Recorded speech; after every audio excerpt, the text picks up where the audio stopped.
Émission de Star Trek. Trek Analyse. Galaxy Pop.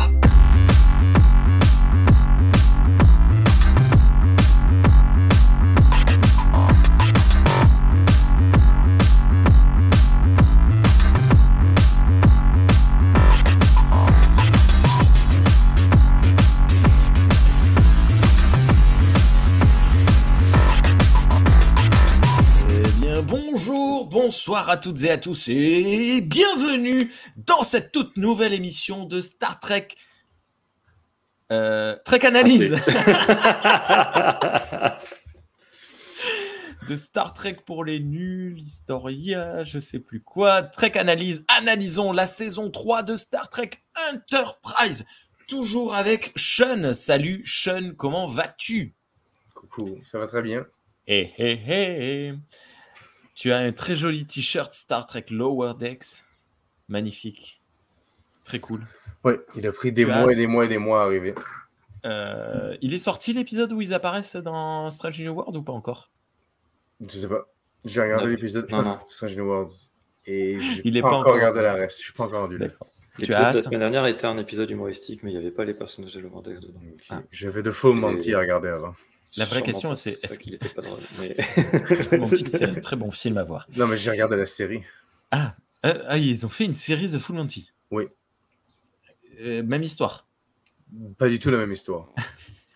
C'est les mêmes acteurs, c'est comme 30 ans après, puis je pense qu'ils ont enlevé l'humour, puis ils ont approfondi sur... C'est même pas un drame, c'est littéralement, je pense, une tragédie. Ok. Et toujours notre Klingon. Thierry. Bonsoir Thierry, comment vas-tu? Bonsoir. Très content de participer de nouveau à ce podcast des humanoïdes hurlants. Ah pardon, c'est pas ça.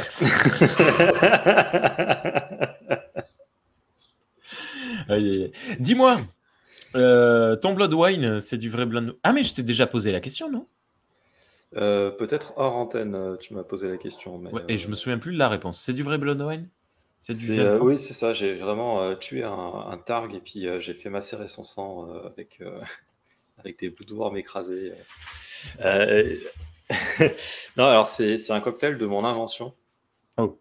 Oui, c'est vrai. Je cherche à reproduire l'apparence et ce que j'imagine être le goût du blood wine, c'est-à-dire un truc qui a un goût de sang alcoolisé. Dégueulasse. Et donc, c'est du jus de tomate, du vin. Et après, pour donner le côté ferreux du sang, je teste deux techniques différentes. La principale, c'était, à la base, j'utilisais du jus d'épinard. Donc, il faut écraser des épinards, tout ça, c'est chiant. Et là, j'ai testé un truc. J'avais un bocal d'olives vertes, et je me suis dit, les olives, c'est un petit goût ferreux. Et donc, j'ai mis le jus des olives à la place du jus d'épinard. Et alors, du coup, ça donne un côté salé qui marche aussi, hein, mais ça marche aussi. Ça fait un goût qui rappelle un peu le goût du sang. Je connais bien le goût du sang parce que quand j'étais jeune, je saignais souvent du nez.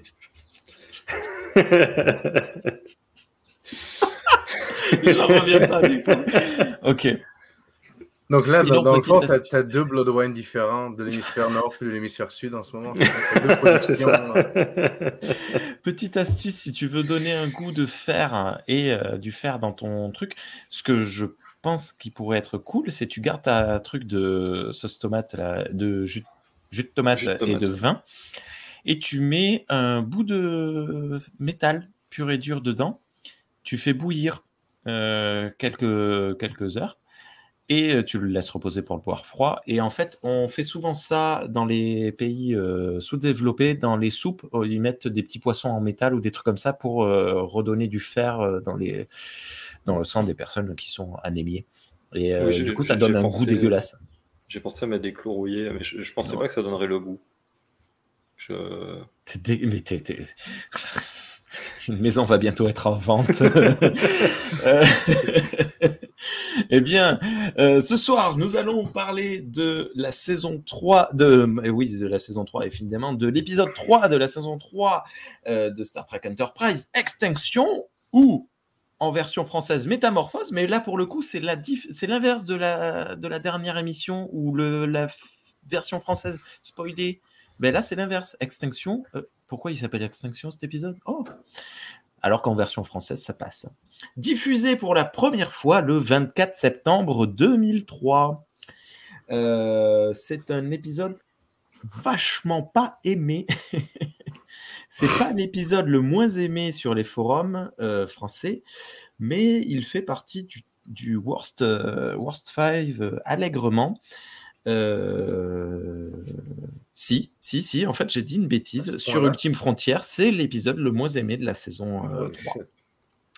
Puisque sur Ultime Frontière, il a une note de 4 sur 10. C'est mauvais que ça, là, calmez-vous. Et c'est violent. Et sur la communauté francophone de Star Trek, 6,5 sur 10, ce qui est moyenne basse chez la CFST quand même, pour une moyenne générale de 5,25. Dans les notes, qu'est-ce que je vous lis? Je vais d'abord lire le positif, parce que c'est moins rigolo, mais ça pousse à la réflexion. Un épisode agréable à regarder, voilà. Super. Ou alors, un truc replacé au sein d'épisodes frères ou parents, il donne sa pierre à l'édifice dans un registre plutôt téméraire. Pas mal. Donc, épisode frères-parents, on va peut-être y revenir plus tard, mais le fameux épisode avec la flûte de Picard, par exemple. Ou les réponses négatives assez violentes, j'en ai noté 2 toujours. On continue dans le cycle de la connerie. Ou encore, attention, elle est longue, nul, navrant, pitoyable, grotesque, ridicule, sabotage, trahison, stupide, lamentable. Le plus mauvais épisode de Star Trek, même 2009, est meilleur. Je suis déçu que ce soit un commentaire. J'aurais aimé que ce soit comme 12 commentaires à la suite que tu avais lu. Voilà. C'est très argumenté tout ça. Oui, non. Après, ce sont des posts de forum, hein, donc il y a d'autres messages qui sont accompagnés, mais je prends. Je fais de la citation. Initiale, c'est ça? Voilà. Je fais de la lecture. Mais avant notre petit jeu concours, je n'ai pas d'idée. Est-ce que vous avez une idée? Ton humain préféré? Mon capitaine préféré? Non, Thierry, tu as la réponse. Mon number one préféré, en sachant que pour la série originale, on compte Spock, Discovery, c'est clair que c'est Saru, SNW, c'est bon. Il n'y a pas de doute sur les number one dans les autres séries. Ah si, dans Enterprise, qui est la number one? Est-ce que c'est T'Pol? Parce que du coup, ça va changer la réponse possible. C'est T'Pol ou Tucker le number one? C'est une bonne question. On va dire que c'est Tucker. Il en a pas, non?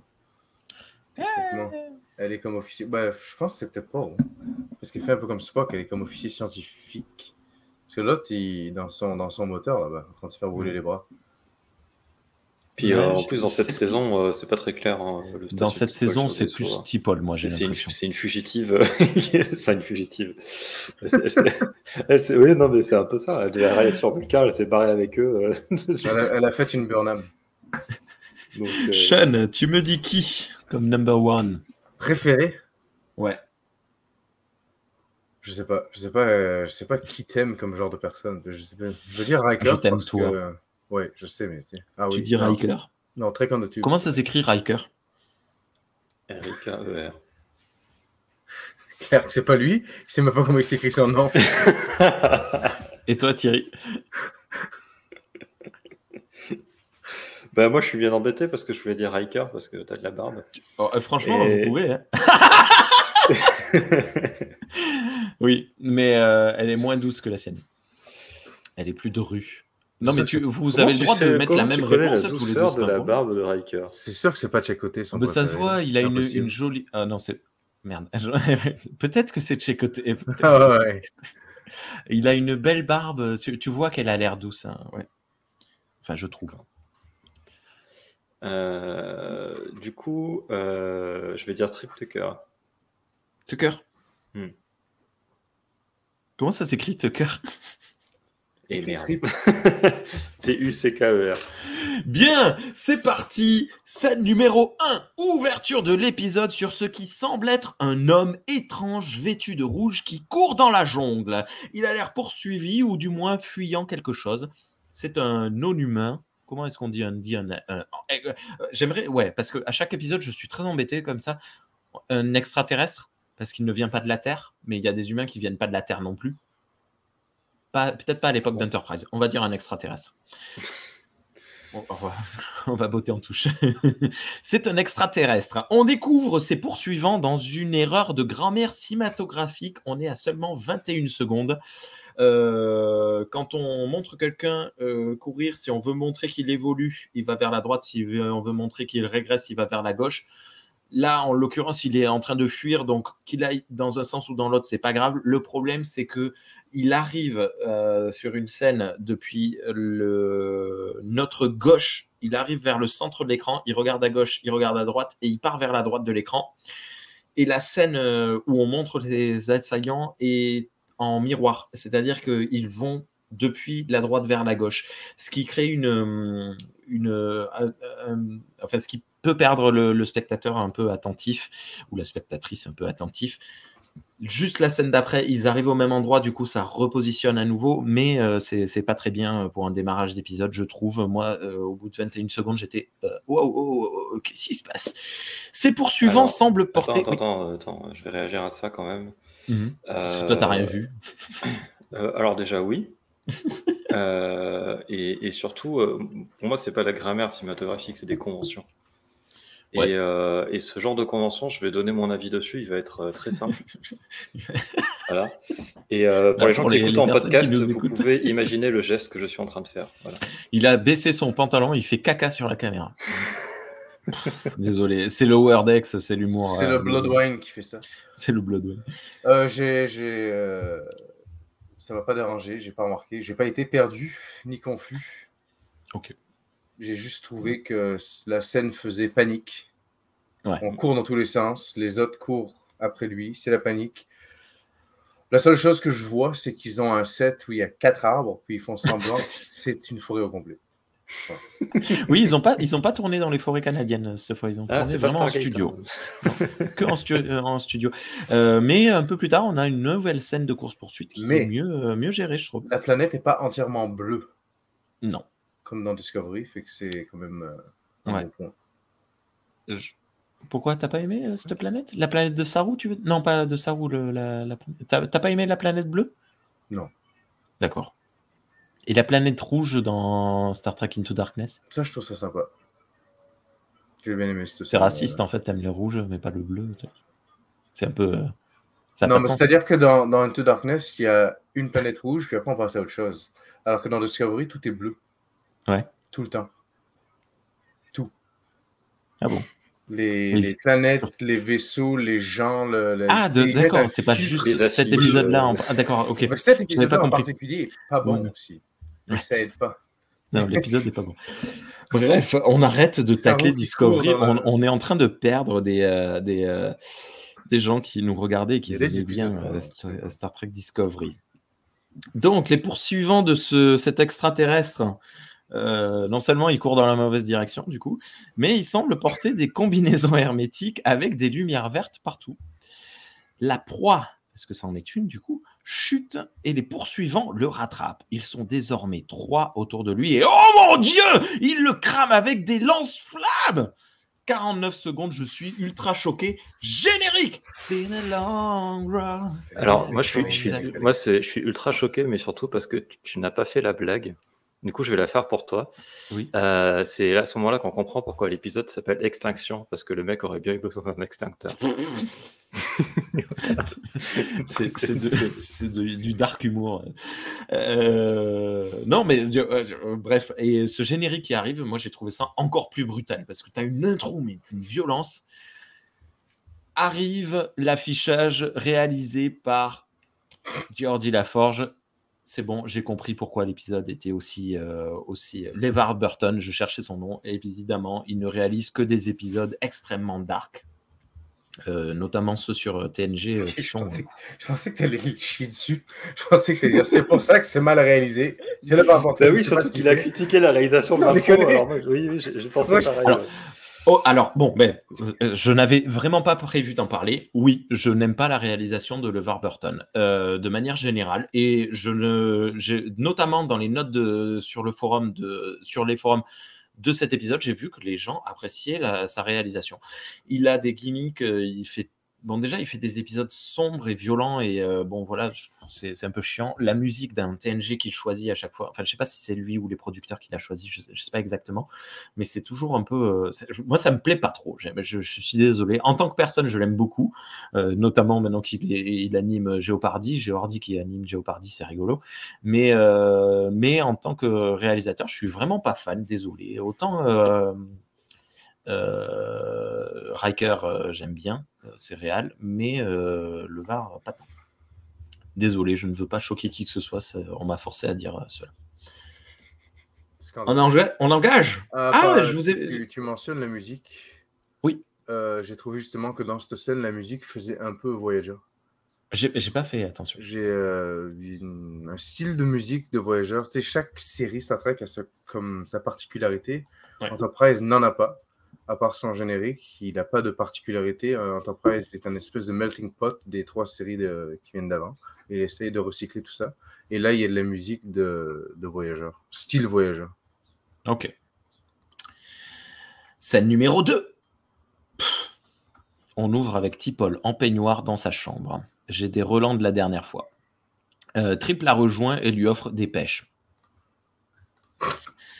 Il est trop mignon, elle les accepte, mais dit que ça ne compense pas les 2 séances qu'il a annulées. Elle lui dit d'enlever ses chaussures. Mon intérêt revient. Il dit qu'il pue des pieds. Désolé. Il dit qu'il pue des pieds et qu'il craint les chatouilles. LeVar Burton n'a jamais eu Jeopardy. Hein. Et ça s'est pas fait? Ouais, c'est ça que j'étais en train de chercher. Il me semblait qu'il l'avait... Non, il avait auditionné tout ça. Ils avaient fait toutes les démarches, d'après ce que je comprends. Il y avait eu des pétitions en ligne, puis il ne l'a jamais eu. Ah, ça aurait été cool. Enfin, j'en sais rien. Je ne savais pas si ça avait été fait après, mais non, ça a l'air que ça n'a jamais été fait. Il me semblait que... Ok. D'ailleurs, c'est à ce moment-là qu'il y a marqué Directed by LeVar Burton. Il demande si ce n'est pas sans risque, vu que ça n'avait jamais été essayé sur des humains. Et pour le coup, c'est vrai que c'est une bonne question, vu les différences de morphologie. Rien que le cœur, je crois, et le foie sont inversés par rapport aux humains, ou je sais plus, il y avait une histoire comme ça. Donc, très probable que les nerfs ne soient pas placés aux mêmes endroits. Mais elle en profite pour lui faire une petite blague sur le fait que les risques sont assez minimes. Les risques de paralysie totale sont très minimes. Ce qui est marrant parce que c'est toujours rigolo de voir un Vulcain faire du l'humour. Moi, je suis Ça d'accord sonne. avec toi là-dessus. Hein. Ouais. C'est assez pertinent qu'il pose la question. Ouais. Ça fait partie des rares trucs que j'ai notés. Donc, Ah oui, on annonce. Désolé, j'ai oublié de faire ça. C'est un épisode qui va sûrement être aussi court que le dernier. C'est pour ça que je me suis permis un peu plus de blagues au démarrage parce que pas grand-chose à dire malheureusement. Normal, c'est réalisé par LeVar Burton. Ah mon Dieu, c'est méchant. Trip porte pas de chaussettes. Tu penses que c'est un choix du réalisateur ça? Eh ben parce que. Non, mais est-ce que tu penses que dans le futur ils n'ont pas besoin de chaussettes? D'autant qu'il dit qu'il n'a pas pris sa douche, du coup, ça veut dire que c'est pas là, volontaire, donc il a passé la journée directement dans ses chaussures. Donc je sais pas si. Je sais pas. Moi, j'aime bien ne pas porter de chaussettes dans mes chaussures. Ça dépend des jours. Ça dépend des chaussures aussi, parce que si tu as des matières naturelles du genre coton, fibre de bambou, ce genre de choses, tu as moins tendance à transpirer que dans des fibres synthétiques. Donc peut-être qu'ils ont des chaussures. Des chaussettes que quand je porte des claquettes. Valide. C'est la mode Klingon. Je me suis fait insulter sur TikTok à cause de ça. Parce que je mets des tongs avec des chaussettes. Ça sonne. C'est le capitaine qui appelle T'Pol pour lui dire de le rejoindre à l'Ops. C'est donc le nom de cette nouvelle salle. On a mis 3 épisodes à avoir un nom pour cette salle. Hein. Non? Ça me perturbe pas plus que ça. Bah, c'est rigolo. Et puis bon, l'Ops, ça veut pas dire grand-chose. Scène numéro 3. Ça veut tout dire. Arch. Comment? Ça veut tout dire, mais rien dire en même temps. Opération, tu sais. Ça veut rien dire, mais tout dire. Ouais, voilà, la salle d'opération. Bon, après. Salle numéro 3. Scène numéro 3. Ah Archer, dans la salle, semble soucié. What else depuis 3 épisodes en même temps. Lorsque T'Pol arrive, encore une nouvelle tenue pour T'Pol, il lui montre une 3e espèce de Xindi et indique que Phlox pense qu'ils ont évolué depuis une espèce arboricole. Pour les personnes qui ne le savent pas, ma 2e passion après Star Trek s'appelle la planète des singes. Et les Xindi arboricoles, je suis foufou. Et quand j'ai vu ça la première fois, j'étais dans le premier épisode. Est-ce que Sean a fait une capture d'écran? Oui, j'ai mis une capture d'écran de... Voilà. De l'Ops. Ah. De Ops. Oui, t'as pas pris le Xindi? Non, j'ai pas pris le Xindi en soi. Non. Tant pis. Ouais, L'Ops ça, qui c'était est pour plutôt Allez sur joli, hein. Google. On l'en fera. Mais il y en a un dans le premier épisode, hein, on le voit. Plutôt joli, hein, cet Ops. Assez sympa, l'écran géant. Voilà. Mais là, il reflète pas correctement. Oui, tu vois, faux raccord. Problème de grammaire de réalisation. Ça va tacler toute la soirée. Je cherche à provoquer maintenant. Moi, j'aime bien sur cette image, d'ailleurs, c'est l'occasion d'en parler. Bon, c'est un truc qui est depuis les débuts de la série, hein. Mais les petits écrans en bas, là, avec les petits rectangles de couleurs. On voit l'Enterprise. Non, tout en bas. En fait, là où il y a les boutons. Ah, le clavier. Ouais. Voilà. Il y a c'est repris de. Enfin, repris. C'est très très proche de trucs qu'on voit dans la série originale. Ouais. Sur les consoles, de toute façon. il y a des endroits où on voit des petits rectangles de couleurs comme ça sur un fond noir. Et on ne sait pas trop à quoi ça sert. Dans la série originale, on peut imaginer que c'était des indicateurs. Alors que là, ça donne plus l'impression que c'est des boutons. Et du coup, ce que je trouve génial en termes de design, c'est que ça donne l'impression que ces écrans-là dans la série originale sont des écrans tactiles. Alors que c'était pas prévu au départ, mais il n'y a rien qui le contredit dans la série originale. Parce que je pense que Thierry parle pas de la même chose sur que tu as zoomé là. Ah bon? Toi, t'as si. Oui. Parce que toi, tu as zoomé sur les boutons moi, physiques. moi, ce que je prenais comme un clavier en bas. Ok, vous parlez de ça? Oui, je pense à ça. Oui. Ok. Je fais le même lien que lui, pour le coup, ça me fait penser au... Ça me fait penser à ces touches qu'il touche dans la série originale. Et de toute façon, de la saison 4 confirmera ça. Hein. Il me semble qu'ils ont les mêmes ordi à la fin, sur les 2 derniers épisodes, là, ou un truc comme ça. Non? Je crois Bref, pas, non. ok. Je continue? Oui, non, je voulais dire un truc sur les Xindi. Je trouve que là, cet épisode-là donne une explication beaucoup plus satisfaisante qui la contredit pas, hein, mais que je trouve beaucoup plus claire sur le fait que les Xindi sont plusieurs espèces, de règnes animaux différents. Parce que là, il parle vraiment c'est une espèce de primates arboricoles qui ont évolué vers une forme humanoïde. Et donc, ça montre que c'est en fait plusieurs formes de vie qui sont qui ont sur la planète, qui étaient différentes au départ et qui ont convergé vers une forme humanoïde. Il y a un nom en biologie de l'évolution pour les. Alors, c'est pas vraiment pour les espèces, c'est plutôt pour. T'as une corne sur ton front. J'avais jamais remarqué. Tout en haut, il y a une pique, il y a une forme de corne. Oui, il y a plusieurs petites cornes, mais oui, il y a une grosse corne en haut. Ouais. Enfin, grosse, par rapport aux autres. Dis donc. Et donc, et du coup, tu me fais perdre le fil de ce que je racontais, c'est super. Il y a oui, un en mot biologie en d'évolution, il y théorie a un terme qui s'appelle la convergence évolutive, qui sert à désigner l'apparition de caractéristiques similaires dans plusieurs lignées différentes. Par exemple, le fait de voler. On a des mammifères qui volent et on a des oiseaux qui volent. Et c'est 2 trucs qui ont évolué séparément. Oui, ils planent, les poissons. C'est 2 trucs qui ont évolué séparément dans l'évolution. Les yeux, par exemple, c'est un truc qui est réapparu plusieurs fois. Enfin, il y a tout un tas de caractéristiques comme ça. Et par exemple, les cloportes, il y a une espèce qui ressemble aux cloportes, mais genre, ils sont aussi, en fait, en termes d'évolution, ils sont aussi différents que nous et l'éponge de mer, tu vois. Ils sont partis de trucs complètement différents et ils ont convergé vers une même forme qui est la forme du cloporte, quoi. Je ne me rappelle plus le nom, mais bref.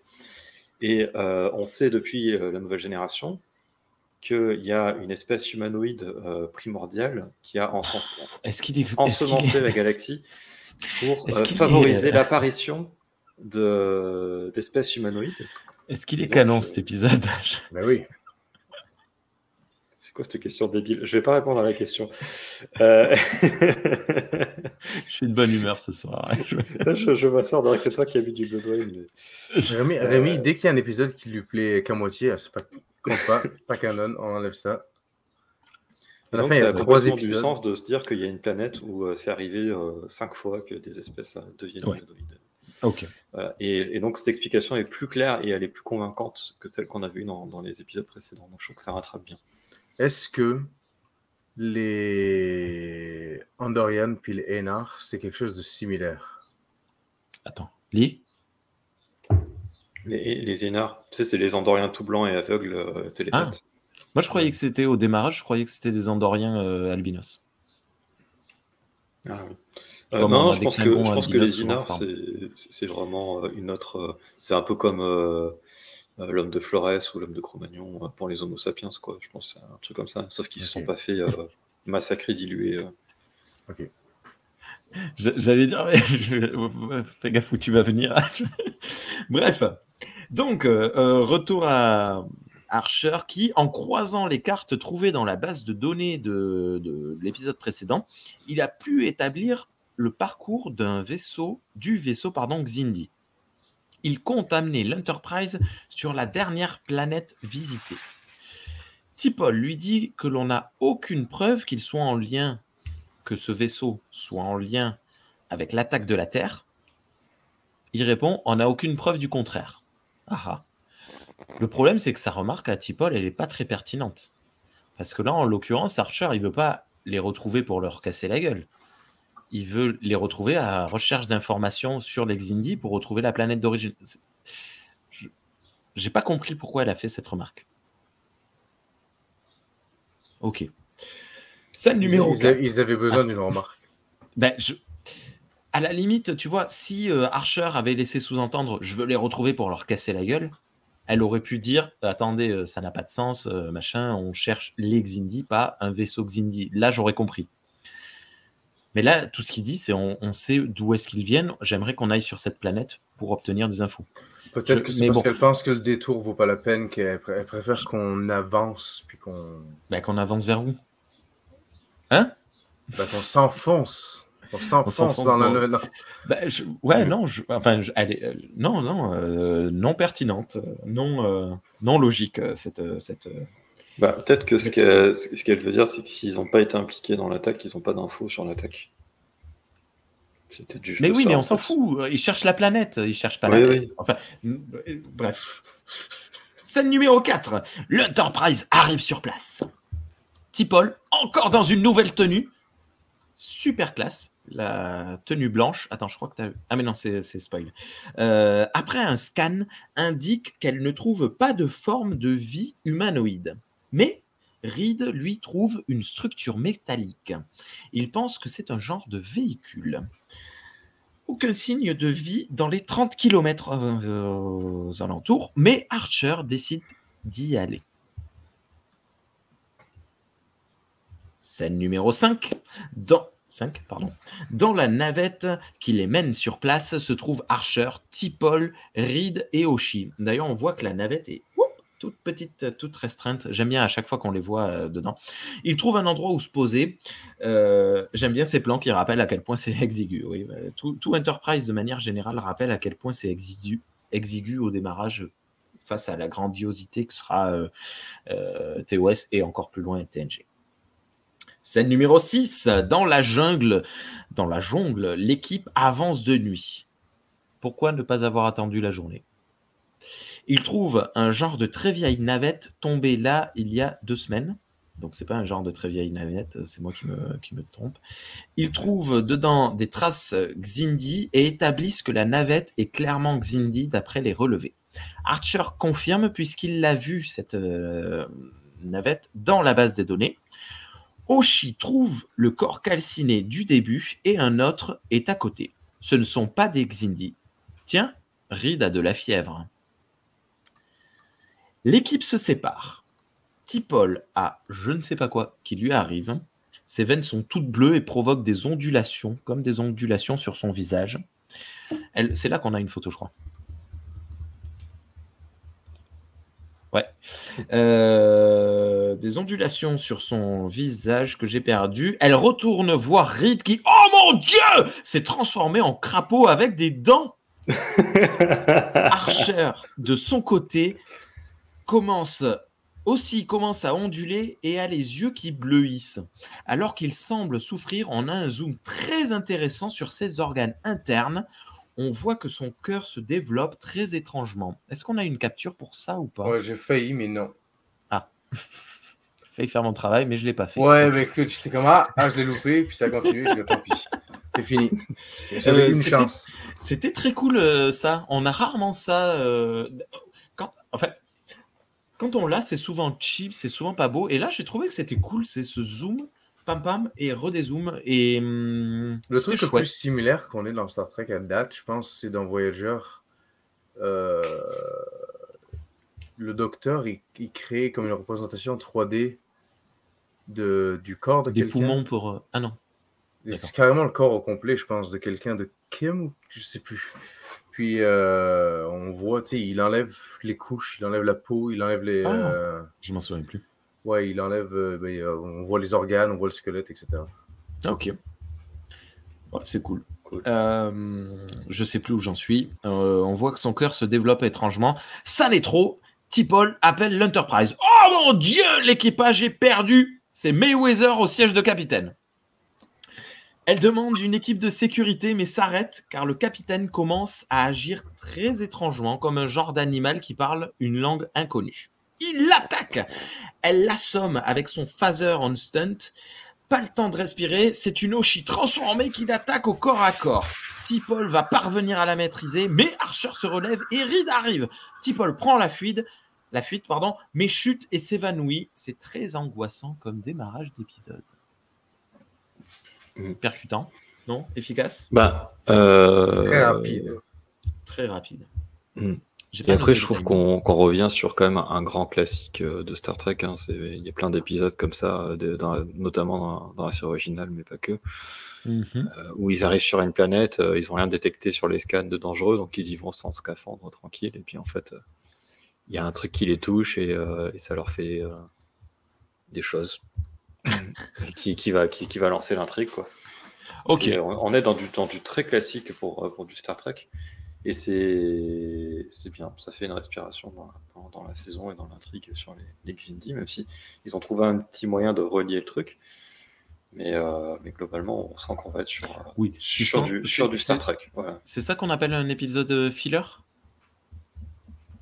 Oui, alors, un épisode de remplissage. Dans le contexte de cette saison spécifiquement, je te dirais oui. D'accord. Mais dans une autre saison d'une autre série Star Trek, je te dirais non, parce que Star Trek, c'est juste des épisodes filler, si tu veux aller par là. Tu sais, c'est des épisodes... Non, mais c'est vrai. Non, mais oui. Mais oui, dans le contexte de l'histoire des Xindi, effectivement, là, tu pourrais dire que c'est dans un épisode de The Orville. Bah oui, mais Orville, c'est du filler pour Star Trek. Mais en fait, c'est peut-être un petit peu le souci avec cette appellation de filler, qui marche pas tellement pour Enterprise et en particulier pour cet épisode, parce que souvent, dans filler, il y a un petit côté péjoratif, tu sais. C'est genre dans une série feuilletonnante, t'es là, tu veux la suite parce qu'il y a du mystère, il y a une mystery box et tout, et t'es là, je veux savoir, et puis au milieu, t'as un épisode qui va te raconter machin qui va faire ses courses, et ça t'intéresse pas du tout, et toi, tu veux la suite. Et alors que là, c'est pas un truc qui sert à faire traîner l'intrigue parce qu'on a besoin de faire traîner parce qu'il faut que les gens regardent, machin. C'est un truc parce que là, on avait envie de faire du Star Trek plus classique et montrer une histoire avec un concept de SF, etc. Ouais. Ça fait partie de mes conclusions dont on parlera tout à l'heure, en effet. Ouais. Ok. Scène numéro 7. Neo Archer et Neo Reed ont fait un genre de transat avec des cordes et des branches pour transporter T'Pol. Alors qu'elle se réveille, Neo Archer et Neo Oshi essaient de lui parler. C'est cool. Mais T'Pol est attaché et demande à être libéré. Neo Archer s'exécute contre l'avis de Neo Oshi. Neo Archer la sent et l'observe. T'Pol reprend la discussion mais n'y parvient pas. Elle demande à Neo Oshi son appareil pour traduire. Après concertation des trois, elle accepte et lui donne. Elle les invite à parler, mais à ce moment-là, ils ne veulent plus, comme c'est pratique. Cool, on a un épisode de Darmok. Ouais, il y a le traducteur universel. T'allais dire un truc, Sean, avant que Rémi reprenne, non? Désolé. C'était pas important du tout. Je vais dire que pour moi, un épisode filler, c'est littéralement quand, je sais pas, quand le plot dit que tout le monde doit aller à un certain endroit, mais que tu passes un épisode complet sur 2 personnes à discuter sur une colline. Il y a plein de séries qui font ça tout le temps, mais c'est pas important. Il y a beaucoup ce truc aussi dans les animés adaptés de manga, où quand l'animé commence à un peu trop rattraper l'intrigue du manga, pour laisser le temps au mangaka de continuer l'histoire, et ils inventent des trucs. C'est souvent des épisodes complètement nazes. J'en ai entendu parler de ça. Je regarde aucun animé, je supporte pas ça. Je lis beaucoup de mangas. Et que du coup, quand on me parle d'un manga qui me paraît intéressant, en général, j'achète les mangas, je les lis en français parce que je suis pas capable de lire le japonais. Tu connais Dragon Ball? J'en ai jamais entendu parler. Je connais juste Dr. Slump, c'est le truc le plus connu. Dr. Slump, il te reste 5 minutes. Mais ouais, non, sinon, les animés, c'est pas quelque chose que je regarde, mais oui, j'avais entendu parler qu'ils souvent, ils faisaient des épisodes filler.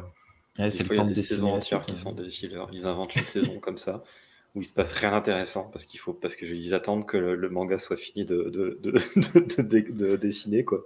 Mais, remarque, j'ai un manga qui s'appelle Digreman, où l'auteur a été malade pendant un bout, hospitalisé. Donc, ils ont pris un autre auteur pour remplacer. Et donc, du coup, on a littéralement eu un manga filler pendant je sais pas combien de temps. Ils ont sorti comme je sais pas combien de tomes, comme une douzaine de tomes, en attendant que la vraie histoire reprenne. Fait que c'est littéralement des trucs comme à la Citadelle, qui est leur espèce de QG, il y a un outbreak de zombies. Qu'est-ce qu'on fait? C'est comme, ok, on s'en fout, ça n'a rien à voir avec rien. Voilà. Donc, ça peut arriver dans tous les médias.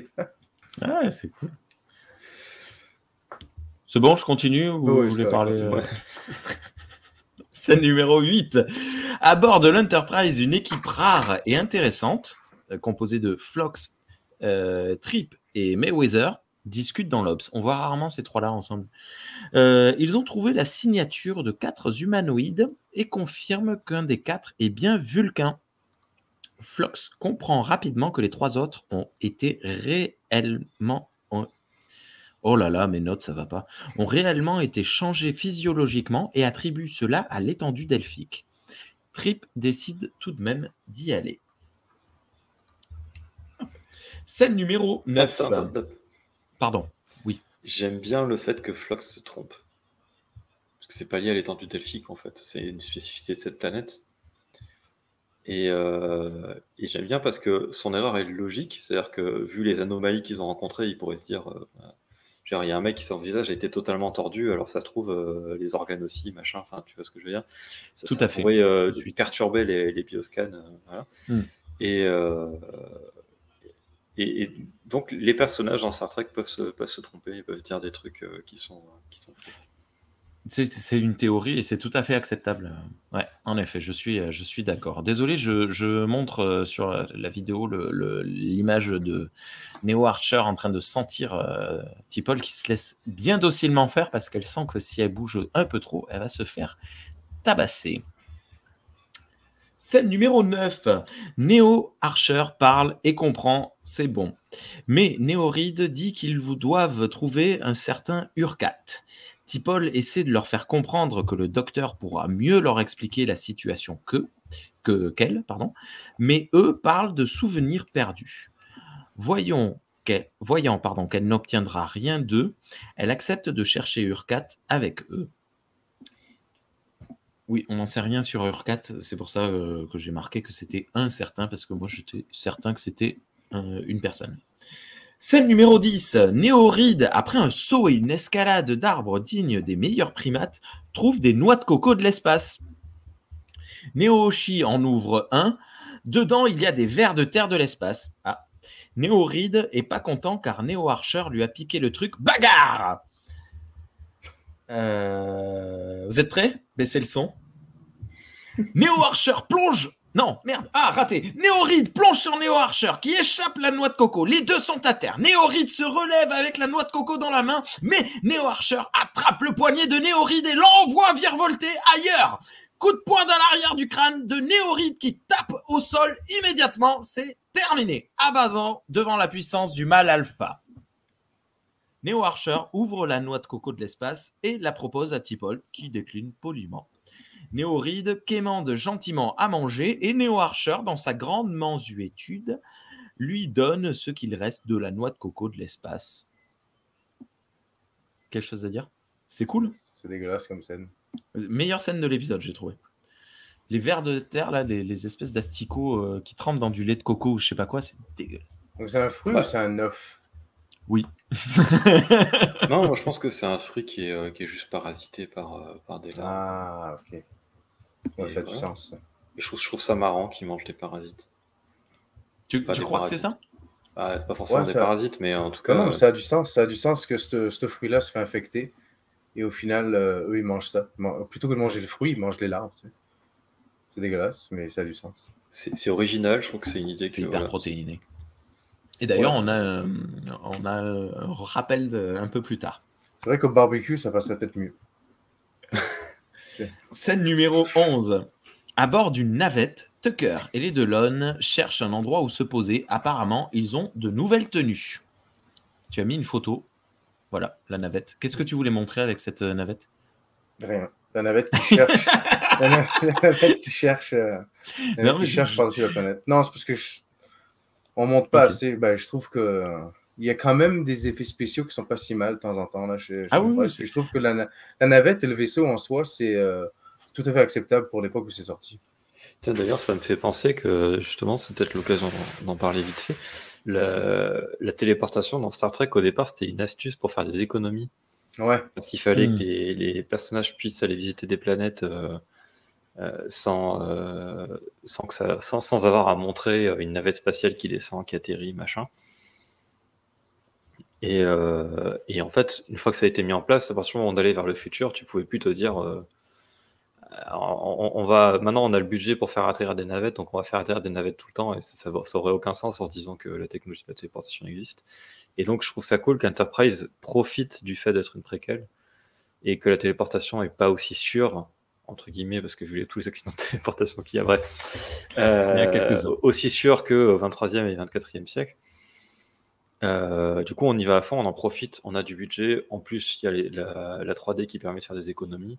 Allez, on y va, on va faire plein de scènes de navettes qui atterrissent, on va poser la navette par terre dans des décors, on va mettre les personnages à côté. En fait. Et je trouve ça cool que la série se fasse plaisir là-dessus. Ouais. Et par exemple, sur notre émission précédente, on parlait de la scène où la navette va accoster un autre vaisseau et faire une manœuvre pour aller sur le SAS et tout. Typiquement, c'est le genre de scène qu'il n'y avait que Enterprise qui pouvait les faire. Et je trouve ça cool qu'elle ait profité de les faire. Même si c'est que du visuel, au final, c'est vachement sympa. Bon point pour Discovery, parce que ils s'en sont beaucoup servis. Et ils ont fait beaucoup de choses intéressantes, non seulement au niveau des navettes spatiales, mais aussi au niveau des vaisseaux qui se connectent entre eux, etc. Merveilleux, Sean. Du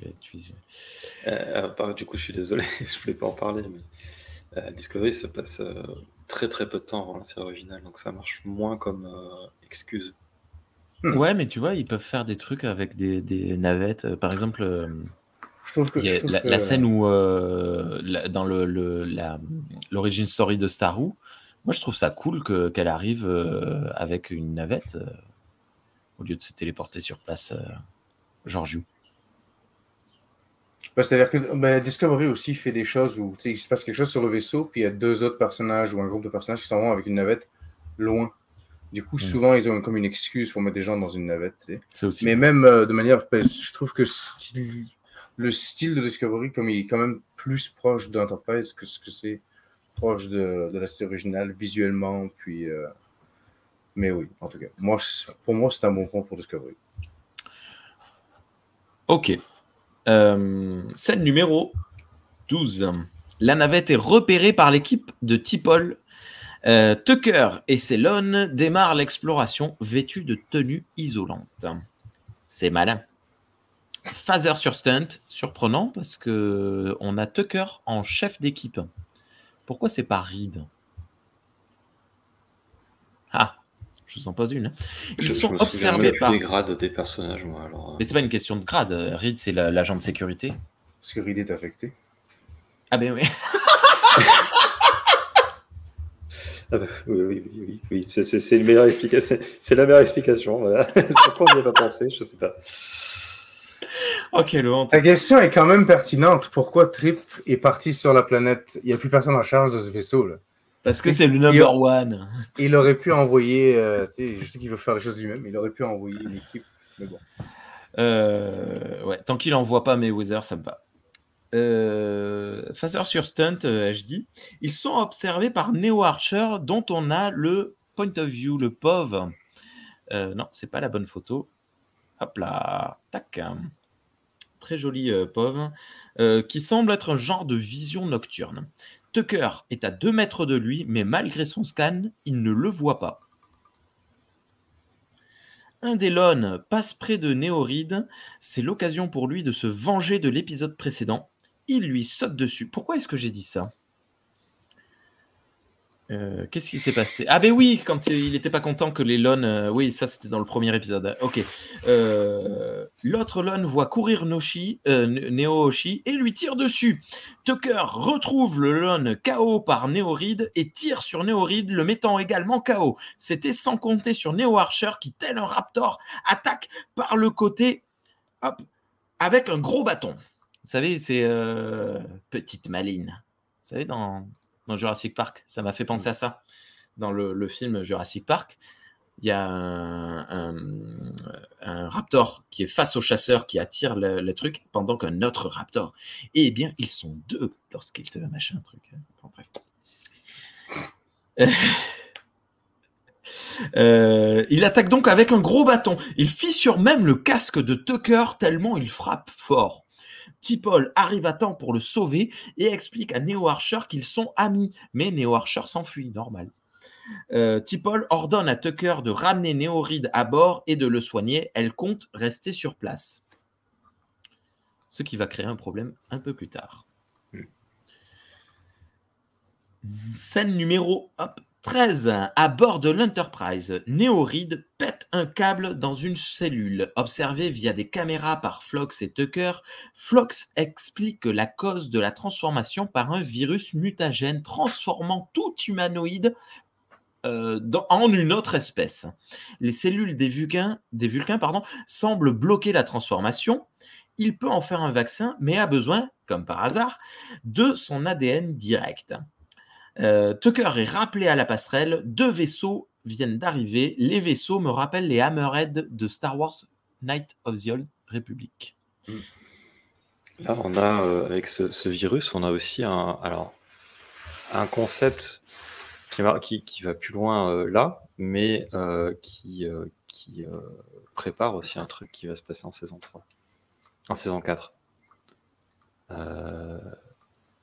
Alors, un virus qui peut altérer la physionomie et le caractère d'une espèce humanoïde en modifiant son code génétique. Voilà.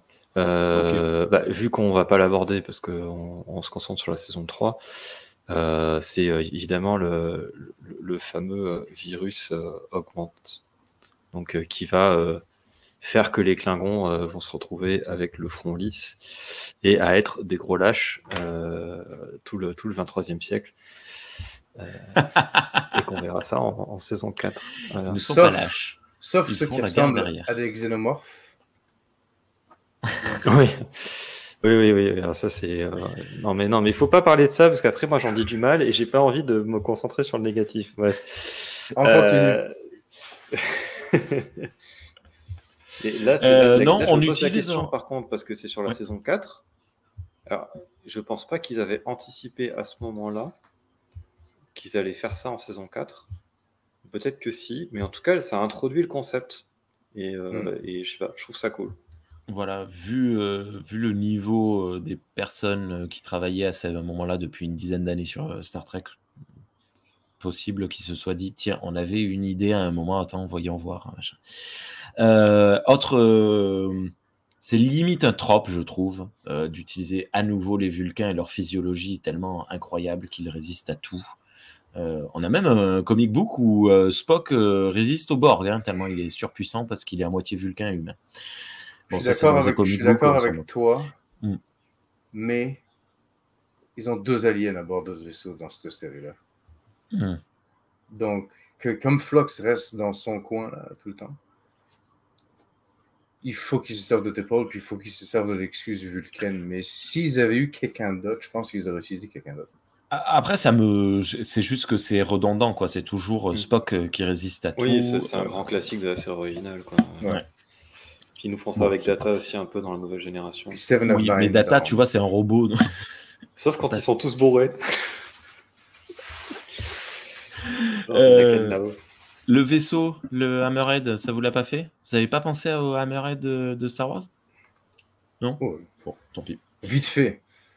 Ben, c'est le front, là. Oui, c'est parce que ça m'intéresse pas tant que ça, les séries animées Star Wars. Non, Knights of the Old Republic, c'est un jeu vidéo. Mais c'est pas grave. Scène numéro 14. Sur la passerelle, Tucker répond à l'appel d'un des vaisseaux et présente ses excuses moyennement bien pour l'intrusion dont ils sont accusés. J'ai trouvé ça assez cool parce que je pense que ni T'Pol ni Archer n'auraient dit « Désolé, c'était mal indiqué qu'on pouvait pas venir ici. » Bref. Mais il le fait un peu provoquant, il fait exprès. Ça correspond à sa mentalité.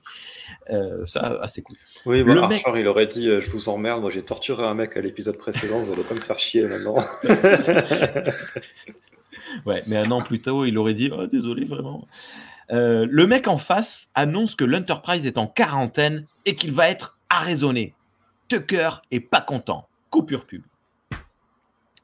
Fondu en noir, je les avais jamais remarqués jusqu'à présent. Scène numéro 15. Tucker, pas content, dit à l'autre capitaine qu'il refuse toute intervention extérieure. C'est bien, il a des tripes. L'autre lui dit que ça fait 60 ans qu'ils étudient le virus et qu'ils refusent qu'une épidémie probable. Tucker dit que Néoride est en isolation. D'ailleurs,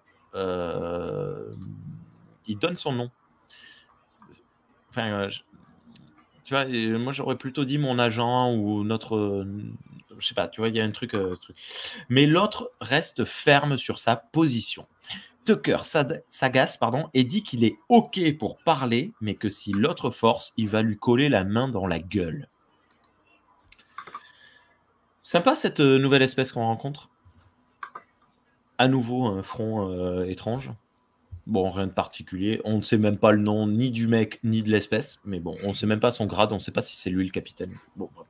Oui, c'est pas le sujet en fait au final. Ouais, mais c'est un peu dommage. Enfin, son costume me fait vite fait penser un peu au Man of Steel. Tu sais, la matière, la texture, puis l'espèce de machin qui est au milieu. Tu l'as en photo? Ouais, il est dans la capture d'écran, je pense. Ah, mais t'avais mis le Hammerhead. Hop là, vous avez le Hammerhead si vous nous regardez sur YouTube. Scène numéro 16. J'ai mis Travis aussi, juste pour la voir, parce que le pauvre, ça va être la seule fois qu'on va le voir. Probable. De l'émission. Scène numéro 16. Il fait jour sur la planète. Wouhou! Neo Archer trouve une grotte. La qualité d'image de maintenant rend la grotte très fausse et c'est dommage. Grotte qui débouche sur un genre de ville souterraine. Très belle ville, quelque part entre Age of Empire 2 et Age of Empire 3. La ville est immense, on la voit sous plusieurs angles, on a quelques soucis de proportion d'ailleurs. Neo Archer semble soulagé lorsqu'il entend des bruits de pas derrière lui et « Oh mon Dieu! Archer le vrai arrive !» On n'a pas le temps de se poser la moindre question parce que c'était un rêve! Neo Archer se réveille dans la jungle, T'Pol est avec lui et Neo Hoshi aussi. Il dit avoir vu Urkat, c'est donc une ville, dans ses rêves, la ville souterraine. T'Pol essaye de le calmer en lui disant qu'il est attendu sur Terre pour les sauver. Mais il s'en moque, lui, il veut prouver que Urkat existe. Qu'avez-vous pensé de cette ville en 3D moyennement? Bah, encore une fois, moi, sur la version DVD, c'est pas choquant. Mais c'est la version DVD, quoi. Elle est pas en HD, donc on voit pas forcément tous les défauts. Ok. Sean, tu t'en fous? Ça vieillit. Honnêtement, Ouais, ça ça a vieillit. vachement Mais vieilli. sinon, ça, c'est un point de vue technique. Mais sinon, d'un point de vue créativement, je trouve que c'est beau. Je Ouais, trouve ouais, que c'est c'est une chouette. belle ville. Puis, tu sais, même si ça vieillit, on comprend ce qu'ils essayent de nous montrer. Puis, on comprend. Et puis, On oui. comprend le sens. Oui, C'est je suis pas horrible, d'accord. ça brûle pas les yeux. En termes de direction artistique, c'est plutôt cool, quoi. C'est Ouais. un design sympa. Scène numéro 17. Sur l'Enterprise, le capitaine hyper charismatique explique à Phlox que la chambre de décontamination ne suffira pas à retenir le virus qui a infecté des millions de personnes sur son monde d'origine et qu'il a fallu tuer tout le monde, sinon la population entière aurait disparu. Radical. Tucker demande l'origine de ce truc. Le capitaine explique que l'espèce qu'il a créée, les Lokeeke, ne pouvait plus se reproduire et que pour continuer d'exister, ils ont créé ce virus pour transformer les autres espèces en la leur. Rebondissement de ouf. Je sais pas quoi. Vous vous rappeliez de ça? Oui, je me Oui, souviens. tous les deux. Ok, moi j'ai complètement zappé. Je pensais que c'était un genre de piège créé par la propre race. Alors du coup, tu me l'as mis en photo, je viens de le voir. Hop, créé par la propre race de ces aliens pour chasser, se nourrir ou un truc comme ça, tu vois. Donc c'est bien, ça m'a pris au dépourvu. Du coup, le capitaine redevient cool pour moi. Il explique et on comprend que le virus est codé de manière à ce que la personne infectée veuille absolument retourner à Urquhart et donc il ne faut pas que le virus se répande. Le capitaine est appelé. On le prévient que 3 autres individus sur la planète sont infectés. Il s'agit très probablement de Neo Oshi, Neo Archer et T'Pol. Phlox propose une collaboration car T'Pol est immunisé. Le capitaine n'est pas d'accord, mais propose que son espèce examine elle-même les personnes, puis de partager les résultats. Tucker n'est pas d'accord, ça fait du monde qui n'est pas d'accord. Il veut que ce soit Phlox qui le fasse. Le capitaine n'est pas d'accord et menace de faire usage de la force. Nouveau rebondissement, Phlox explique qu'ils n'ont plus que 2 heures pour user du vaccin, après quoi il sera trop tard. Il nous a pas du tout dit ça précédemment. Oui, bah, il a découvert entre-temps. Ouais. Miracle. Tucker vient de réaliser qu'il y avait de l'ADN de T'Pol quelque part sur le vaisseau. Oui, Thierry, désolé, je t'ai coupé. Non, bah, juste pour parler un petit peu de ce qu'on a appris. C'est-à-dire que c'est une espèce qui a fait ça pour tenter de se perpétuer. Je trouve que c'est un concept vachement cool, quoi. Enfin, moi, j'avais jamais eu ce genre de concept avant de voir cet épisode. Je l'ai pas revu après. On est dans, voilà, c'est ça, c'est la SF conceptuelle, c'est ce que fait Star Trek depuis les années 60, c'est aussi là-dedans que Star Trek est vraiment très bonne. C'est-à-dire que avant, c'était des trucs qu'on trouvait que dans des bouquins ou dans des recueils de nouvelles, et en particulier dans des magazines, évidemment, de SF. Et c'est un peu comme ça que s'est fait connaître Star Trek aussi, hein. C'est en portant ce genre d'idées, ce genre d'originalité, à la télévision, et là on est vraiment dans la droite ligne de ça, et moi c'est ce qui me plaît dans cet épisode là, c'est vraiment le truc du on a eu une idée, un concept purement fictif, voilà, c'est le cœur, pour moi ça fait partie des trucs qui sont au cœur de la science-fiction et de ce qui me plaît dedans, et on va écrire une histoire autour de ça parce qu'on a envie de faire quelque chose avec ce concept, quoi. Et voilà, je trouve ça génial. Je suis tout à fait d'accord. Très cool. Scène numéro 18. Tucker court dans les couloirs et manque de renverser tout le monde. Il pénètre dans la chambre de T'Pol et prend sa pêche. Rien de sexuel. Mais serait-ce trop tard? Les aliens ont lancé une navette vers la surface. Tu m'as dit tout à l'heure que tu avais mis une photo de Mayweather. Hop là, comme tu disais, le pauvre, on l'a jamais vu. Attends, on va le mettre à côté de nous. C'est le 4e membre de Trek Analyse. Il a l'air tout triste, le pauvre. Je sers à rien. Scène numéro 19. Sur la planète, le groupe... je suis déchaîné ce soir. Le groupe approche de Urkat. Ah non, il y a eu un éboulement, ils ne peuvent plus avancer. Ok, en fait, si, il suffisait d'enlever les pierres de la grotte. Oh, malheur, ils tombent sur un cadavre bien dégueu. Oh, la ville est en ruine. Je crois qu'il y a une photo. Non. Ah ben non, en fait, c'était la vraie ville. Hop, Non, là, il y a une photo de la ville en ruine. Ah, mais en fait, j'ai pris vachement de retard sur mes photos. Je suis désolé. Il est pas bon, le gars. Bien. Ouais, désolé, je peux pas animer. La ville est en ruine. Ils ont repris exactement. Ben voilà, on voit sur la photo le plateau qui était en hauteur. Ben là, il s'est effondré et tout, machin. Très très très cool si on considère que si on fait abstraction de la qualité. Mais bon, voilà. Coupure pub. Scène numéro 20. Neo Archer est choqué. Oui. J'ai du mal à concevoir que cette espèce qu'on voit ait pu construire tout ça. Alors, je ne sais pas si le virus qui les affecte s'est dégradé avec le temps ou si elle n'avait pas été conceptualisée pour comme des humains qui seraient possiblement une race complètement alien à cette région de l'espace. Mais les espèces de petits machins là, qui mangent des noix de coco avec des vers, je ne sais pas si c'est eux qui auraient pu faire un plateau volant au complet. Là, je ne sais pas. J'aimerais beaucoup te contredire, mais je suis assez d'accord avec toi. Est-ce que Neo Archer, Neo Oshi et Neo Rin ne sont pas un genre d'enfant? Ou une version bâtarde de l'espace, de l'espèce, pardon. C'est pas genre la vraie représentation de quelle espèce c'était. C'est peut-être un test qui avait foiré. Ça. Peut-être que la transformation n'est pas terminée aussi, mais c'est vrai que, en particulier, surtout, c'est le fait qu'ils se battent pour la nourriture. Tu sais, ça fait vraiment très primitif, quoi. Le truc du... ces deux chiens qui se battent pour un os. L'autre, il sent Paul aussi. Pas civilisé. Il la renifle. Ça fait quand même... ouais, mais dans le rêve de Urkat, dans le rêve de Neo Archer, on voit des humanoïdes marcher droit. Et il dit il y avait des millions de personnes, donc il sait compter, ils savent... Ouais. Peut-être une forme pas aboutie, peut-être des enfants, peut-être dégradés, etc., etc. Tout est possible et tout. Ouais, après, c'est vrai que oui, t'as pas tort, Rémi. Il y a l'excuse aussi de se dire que la transformation, elle n'est pas encore terminée. Et du coup, c'est peut-être une des étapes de la transformation qui les renvoie à un truc plus primitif parce que, genre,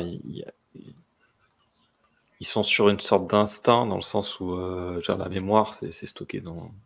La majorité de la mémoire qu'on a, elle est stockée dans les...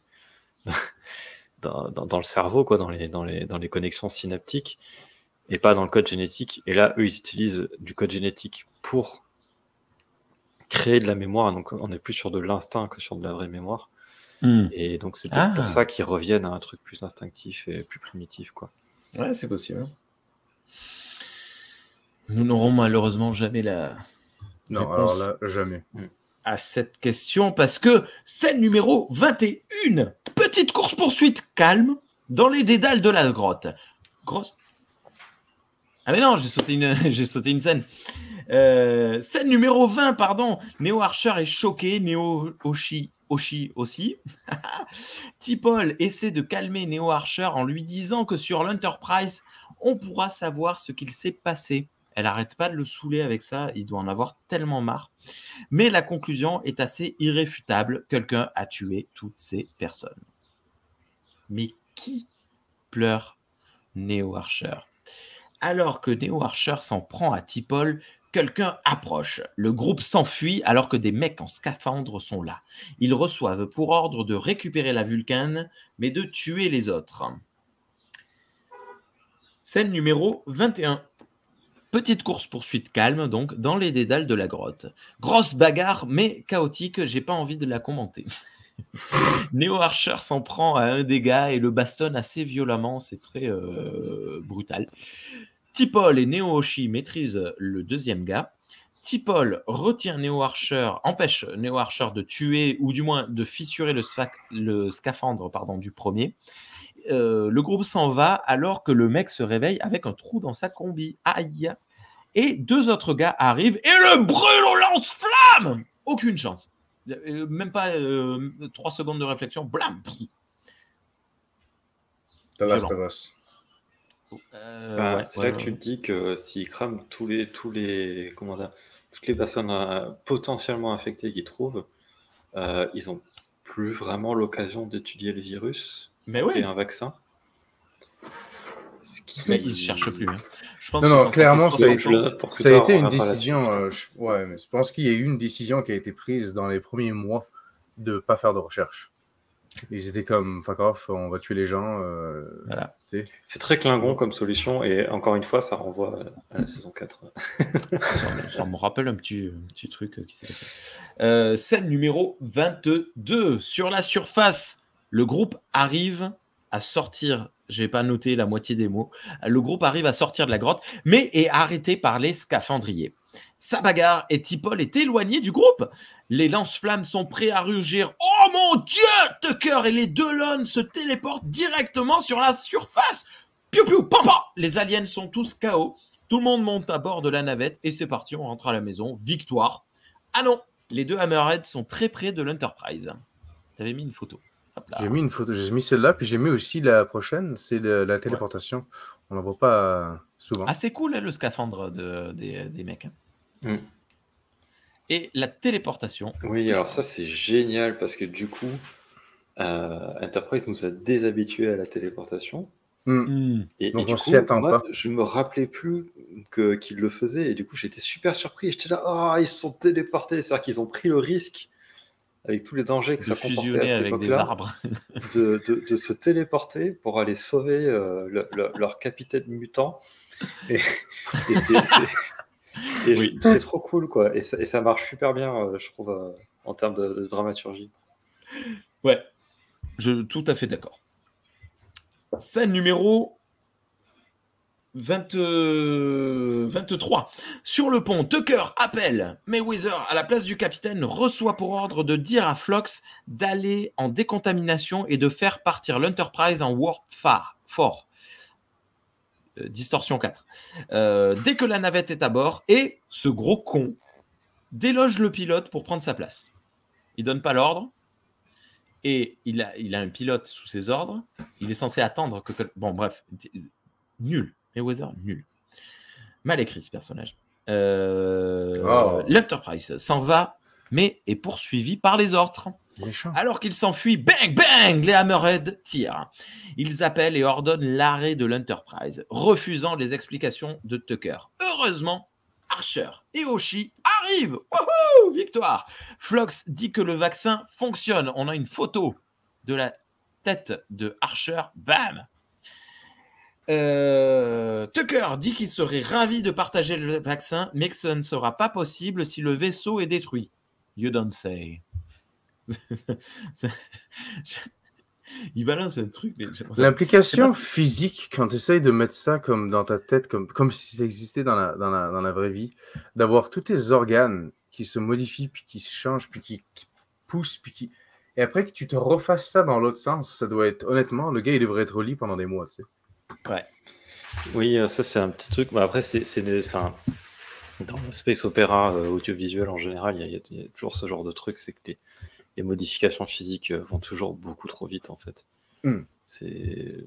Même juste le fait que genre ton corps ait l'énergie de créer ces modifications, ça devrait prendre un temps considérable, quoi. Genre juste la puberté, c'est chaud, quoi. Ouais, voilà. Ouais. Fait que ça, mais c'est vrai. Non, mais c'est vrai que j'y ai pas pensé, mais je trouve que ça, ouais. C'est une bonne analogie. Ouais. Mon père il me disait, je comprends pas comment tu es fatigué tout le temps. Je lui dis, tu te rappelles pas? Moi, j'étais plein d'énergie. Non, tu te rappelles pas. Ouais, tous nos parents étaient pleins d'énergie quand ils étaient ados. Ouais. Scène numéro 24. Mais non, ça ne sera pas la scène numéro 24, puisque nous allons révéler qui est mon number one favori. Pour rappel, Sean a dit Riker, pardon. Ah, ça ne fait pas l'autofocus. Riker. Et Thierry a dit Tucker. Eh bien, mon number one favori, Riker. Avec un J'ai marqué Riker. Ouais, comme la marque de chaussures Riker. Ouais, j'ai voulu faire l'original, j'ai voulu me différencier. T'aurais dû dire la même chose, c'est quoi qui se passe? Je suis un homme comme tout le monde. Je savais que c'était J'apprécie la que part. tu gardes le même post-it pour ces épreuves. Tu sais, c'est Ouais. canon. Nous avons toujours Sean avec du... Enfin, toujours, non. Du coup, allez, l'autofocus là. Sean a donc bien 2 points et Thierry toujours à 0. Mais rien n'est perdu, Titi. On fera gagner le post-it à la fin de la saison. C'est ça fera un props. Alors là, chiche.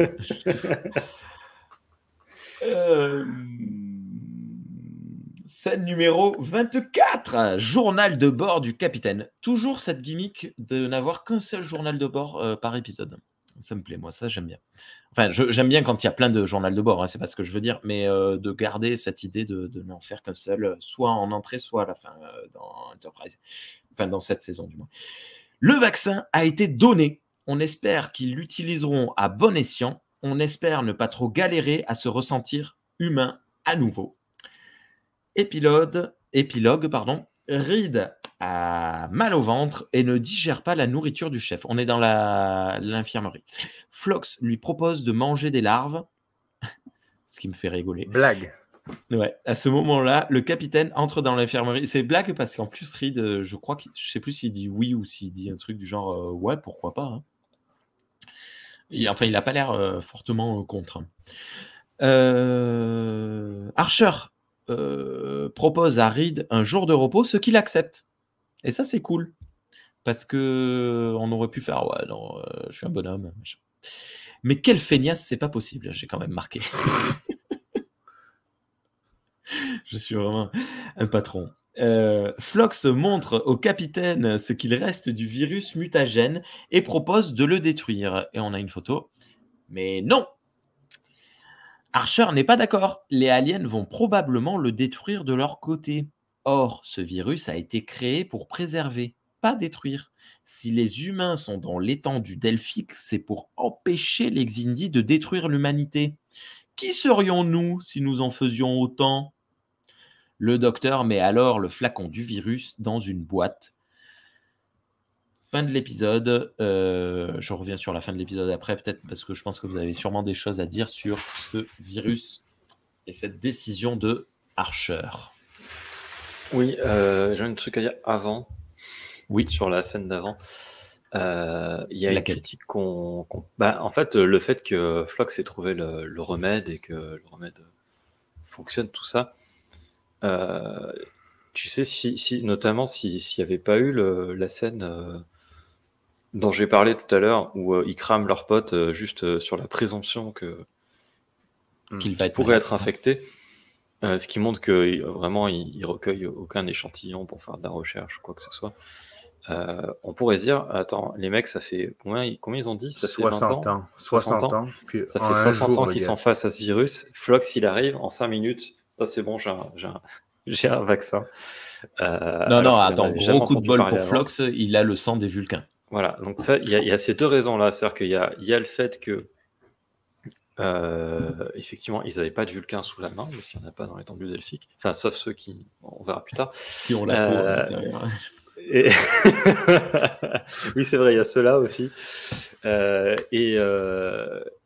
Et aussi, effectivement, l'épisode nous montre de manière effectivement pas super explicite, mais dans les scènes où on les voit interagir avec des gens infectés, ils nous montrent qu'ils n'ont pas l'air de faire de recherche, quoi. C'est de l'éradication systématique et ils ne cherchent pas à comprendre.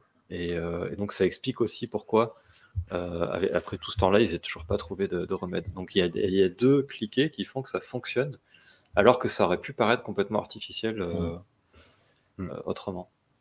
Après, si ça fait 60 ans que tu vis une invasion zombie, tu cherches plus de sérum. C'est aussi des abrutis, cette espèce, parce qu'il y a une phrase que j'ai trouvée absolument fantastique. Il dit « You're under quarantine ». Donc, vous êtes en quarantaine. La phrase suivante, c'est « Prepare to be boarded ». Nous allons vous border. Donc je pense que c'est pas des génies, ces gars-là. Non, mais ils vont sûrement arriver en costume, en tenue scaphandrier. Ouais. Mais c'est vrai, c'est vrai. Oui, comme dans E.T. Tiens. Vous voulez aussi vous poser une question sur le concept d'autorité comme interespace? Parce que le gars, il explique qu'il est autorisé à utiliser la force qu'il veut. C'est alien. mais il est autorisé par son gouvernement, de son espèce, qui a l'autorité sur sa planète. À quel point son autorité a de la valeur ailleurs?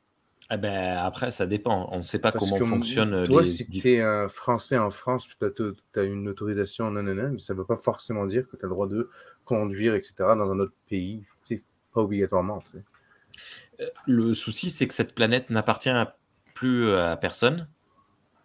Donc peut-être qu'elle a été réclamée par cette espèce. Ou alors, toutes les espèces environnantes ont pu s'entendre pour dire vous protégez cette planète à tout prix. Enfin, vous protégez, vous empêchez le virus. On peut travailler là-dessus. Ou alors, oui, ce sont juste des autoritaristes qui ont dit c'est nous qu'on fait la loi. Ouais, bah, peut-être ça fait partie de leur territoire, hein, mais de toute façon, c'est pour ça au début que je pensais que c'était des chasseurs. Si on détricote tout jusqu'à zéro, c'est comme partout, c'est une question de puissance militaire, quoi. Je veux dire, la France dit qu'elle possède Bordeaux, mais pourquoi? Parce que les autres Parce pays que Bordeaux autour, appartenait aux Anglais, qu'il fallait et les nos foutre alliés dehors. considèrent que Bordeaux appartient à la France et que si quelqu'un attaque Bordeaux, non seulement ils vont se prendre l'armée française, mais tous les alliés de la France. Après, les Bordelais sont tous des connards, donc vous pouvez l'attaquer. J'ai pris la ville complètement au hasard. Il y a pas de. Voilà. C'est la première ville qui m'est passée par la tête. Rémi semble avoir un bif particulier avec Bordeaux. J'ai vécu 5 ans à Bordeaux. Non, mais ce que je veux dire, c'est que toute la loi, les questions de légitimité et tout ça, au fin fond du truc, tu regardes, c'est de la force. Enfin, c'est une histoire de puissance. Il y a de la croyance aussi. Mais la croyance, elle est toujours liée à la force, quoi. Si tu fais croire à l'armée qu'elle doit obéir au président de la République, elle va obéir au président de la République. Et donc, c'est le président de la République qui détient la force et donc le pouvoir d'appliquer les lois qui ont été votées par le Parlement. Mais en fait, voilà, toujours au fond des choses, c'est ça. Hein. Je veux dire, c'est plus un contrat social qu'une croyance, mais etc. C'est toujours que, finalement, t'as beau écrire des trucs. S'il n'y a personne pour les faire appliquer. Oui. Voilà. Ouais. Et donc, ce virus mis en boîte. Pardon, je partais un peu loin. Ce virus ultra violent, ultra dangereux, mis dans une petite boîte en métal comme ça. Je pense que c'est un truc de stase. Parce que ça a l'air d'être actif, il y a des petits voyants dessus, je ne sais plus trop. Mais, il y a une lumière bleue. Ça a l'air technologique, donc je pense que c'est en stase. C'est clairement pas un virus ultra dangereux, vu que Flox a pu trouver un remède en 3 minutes. Oui. Fait que, si vraiment il y a un problème en dehors de, genre sur Terre, ils vont pouvoir régler ça un après-midi. Ouais. C'est vrai. Je suis pas vraiment inquiet de ce virus-là. Il y a des virus bien plus graves. Ils vont mettre ça dans la station, je sais pas trop quoi, là. Dans Picard, ils ont une espèce de station, ils gardent toutes les horreurs de l'univers. N'importe quoi. Ouais, il y a des tribules mutants, là. Ouais, et puis il y a le corps de Kirk, ça, là, c'est fantastique. On laisse des choses là-dedans. Non, mais sérieux? Mais c'est quoi? C'est dans la saison 3 qui est... Ah, mais c'est vrai que t'as pas vu, toi, encore. Ouais, gros spoil. Je suis pas pressé, je le verrai, mais il y a le cœur de Cork. Le corps de Kirk. Ça ne va pas du tout ce soir. Ouais, je vous promets que je ne vois pas du tout. Le corps de Kirk est... Oh là là, ça va pas. Il faut arrêter avec la nostalgie, là, un peu. C'est pas Shatner. Ok. Et la décision de Archer, oui, là, nous, je pense qu'on la trouve tous les trois assez logique, machin, respect, tout ça. Elle sert à quoi? Elle sert à montrer qu'en fait, les 2 derniers épisodes où on a vu un Archer qui est prêt à commettre un génocide, en fait, non. Non, de la torture, c'est pas pareil. Non, mais surtout, là, il n'y a pas d'enjeu, il est pas en train de combattre. Dans l'avant-dernier, c'était un génocide. Et ouais, je sais pas, non, mais si, moi ça me paraît logique, ça lui coûte pas grand chose de mettre ce truc là en stase. En plus, comme dit Sean, ils ont le vaccin. C'est une conclusion très Star Trek. C'est vraiment, en plus, je pense que c'est aussi un épisode de respiration. C'est-à-dire que tu as l'intrigue Xindi qui est là, qui est un peu stressante et tout. Puis là, on a une petite pause, on fait du Star Trek, j'allais dire à l'ancienne, mais bon, c'est pas, à l'époque, c'était pas à l'ancienne, parce qu'il y avait 3-4 saisons avant, c'était du Voyager. Donc, voilà. Mais je veux dire, on fait du Star Trek typique, et on fait une conclusion plutôt positive. On a un épisode qui, si tu le prends tout seul, ça fait une petite histoire classique qui marche bien. qui est sombre parce que voilà, on parle d'une espèce qui a disparu, etc. Moi, ce que je trouve marrant, c'est que c'est quand même du parasitisme, ce virus. C'est-à-dire, on va se reproduire en parasitant d'autres espèces. C'est ce que font les Borg, en fait. Et il se dit, bah non, finalement, c'est quand même précieux. On va quand même le conserver. Il y a quelque chose. Cette espèce a existé. Et finalement, ça va pas leur permettre de se reproduire, mais peut-être que ça va permettre que ce virus il soit étudié, et peut-être qu'on en apprendra plus sur cette espèce. Peut-être que quand ils reviendront sur Terre, c'est pas évoqué du tout, mais on peut imaginer ce truc, c'est que peut-être quand ils reviendront sur Terre, il y a des biologistes, des xénobiologistes qui vont étudier ce virus et qui vont en apprendre plus sur cette espèce, sur comment sa physionomie, etc. Juste en analysant l'ADN qui est contenu dedans et le fonctionnement du virus, quoi. Ça ouvre des portes à de la recherche scientifique derrière. Il y a un truc qui m'a un petit peu choqué ou qui m'a fait me poser des questions, c'est parce que l'autre gars, il dit que ça a infecté comme des millions de son espèce. Ils les ont tous tués. Puis ils les ont tous tués. C'est comme, pourquoi tu les as pas juste laissés vivre? Une fois que tu es rendu à 1 million, juste laisse-les vivre sur la planète. Peut-être qu'ils auraient fini leur évolution, que la société serait revenue et ils auraient pu arrêter. Oui, mais le virus, il continue de se propager. Comment tu fais pour couper? Oui, mais c'est parce qu'il dit que le virus se propage uniquement sur cette planète-là, non? Ou il se propage ailleurs si tu prends quelqu'un puis tu le mets... Oui, si tu prends quelqu'un et tu le mets ailleurs, je pense qu'il va transmettre le virus. Oui, c'est ce qu'ils disent. Ils parlent pas de la galaxie, mais du système ou je sais plus quoi. C'est trop dangereux. Mais ils expliquent aussi que tout le monde qui est infecté a pour seul but de rejoindre cette planète et de rejoindre cette ville. Donc du coup, si tu peux plus les foutre tous dans une barque de l'espace puis de les envoyer sur la planète, c'est une façon plus pacifique de régler ça. Puis peut-être qu'ils auraient pu rebâtir leur civilisation. Je pense qu'ils étaient trop occupés à les massacrer pour s'en rendre compte. Et je pense que le million, ils aiment trop le feu. C'est pas fait, tu vois, d'un coup. Je pense qu'ils en ont eu peut-être, je sais pas, 10 000, ils ont tué. Ils en ont eu encore 10 000, ainsi de suite. C'était progressif, puis ouais. Je pense, ouais. Je pense que ça s'est passé comme ça. Parce qu'effectivement, la solution, tu as raison, ça aurait été de prendre des gens qui étaient déjà infectés. Enfin, déjà, si ta seule solution, c'est de les tuer, il va peut-être mieux mettre la planète en quarantaine et mettre les infectés dessus, quitte à détruire tout vaisseau qui part de la planète. Hein. De toute façon, ils font des bornes là, autour de la planète. On a déjà vu ça dans d'autres séries Star Trek où il y a des... Oui, attention, virus dangereux qui va vous transformer en grenouille de l'espace. Tout à fait. Dans 150 000 langues différentes avec traducteur universel intégré. Et puis, ouais. Mais bon. L'épisode se clôt à la mémoire de Jerry Fleck, un assistant réalisateur décédé 10 jours avant la diffusion de cet épisode. Et j'ai un petit peu été sur Internet, il est décédé très jeune d'un arrêt cardiaque à 50, je sais plus combien, 55 ans, 56 ans.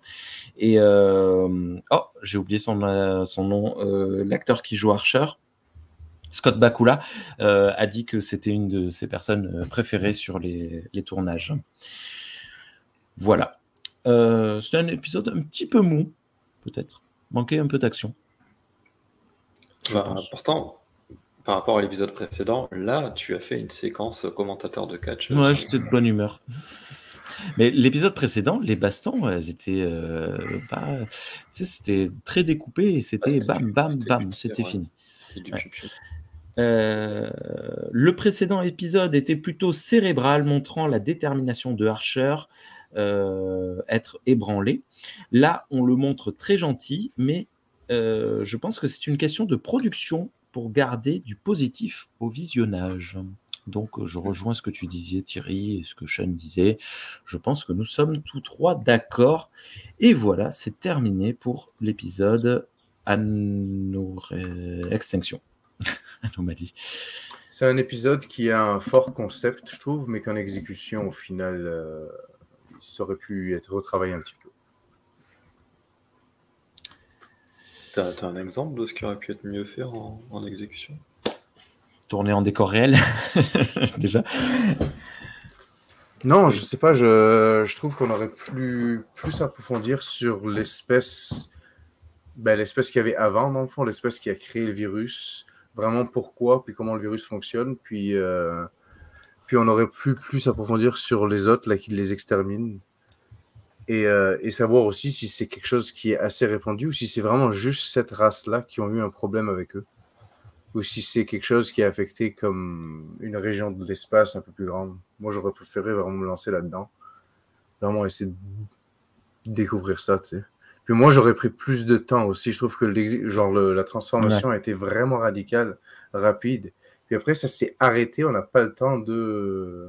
Parce que si ça avait été très progressif puis très lent, on aurait eu plus de validité à dire qu'ils ne sont pas encore arrivés à l'étape finale. Alors que là, c'était comme très rapide, puis ça s'est arrêté. Voilà, c'est tout. Puis, au niveau du pacing, je trouve que c'est un peu mou, c'est un peu lent. C'est très rapide au début, et après, on a comme on est pris dans la neige, quoi. Par contre, ça n'aurait pas été encore plus lent si on avait développé tout ce que tu dis que ça devrait développer.